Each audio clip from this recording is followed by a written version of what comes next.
All right, so the message that's coming through today is to reclaim your power and to reclaim your talents and your passions.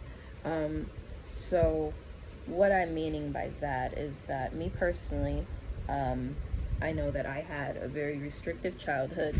Um, when I look back on it now, on the surface, um, my family seemed to be very supportive in everything I wanted to do. I never really got that much pushback on things. However, when it came to doing the things that I was truly passionate about, that I really wanted to do with my time, um, they would find little ways to circumvent it, or it just wasn't allowed for me to do.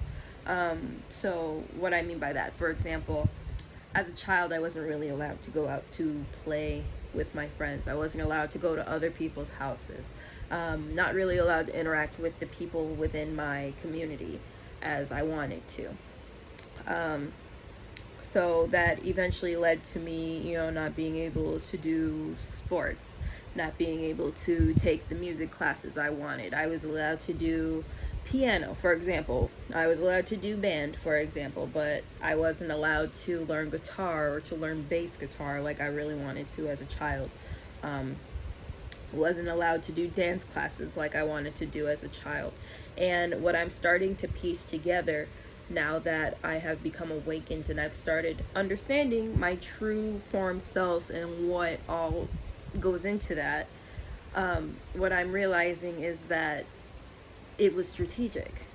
Okay, so without going too deep into it, I was raised by narcissistic parents who I am now getting downloads were doing Masonic rituals to drain my power, which explains why around the ages of 11 I was starting to develop those headaches and my psychic gifts started to wean off because they were being taken and used in order to further an agenda from an organization I knew nothing about at the time.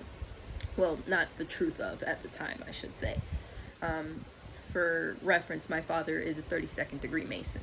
So, very much so into the Masonic secrets, the Masonic mysteries. And looking back now, I realized he kind of always put his lodge before the family. So that was a thing. So, anyways, getting back to what we were talking about with reclaiming. So now that I've become awakened, what I'm starting to find myself doing more is breaking out of that old conditioning of these things are not allowed, these things are taboo. So I've been going into more dance classes, I've been going into more music classes. I just bought a bass yesterday, as you guys saw if you follow my channel. Like, it's important. So get in touch with your inner child and find the things that made you happy and the things that you were passionate about when you were a child, and start to reclaim those things, because it is within those things that you are going to find your power and that you're going to find your truth. Ultimately, it will be your outlet. So yeah, that's just what's coming through.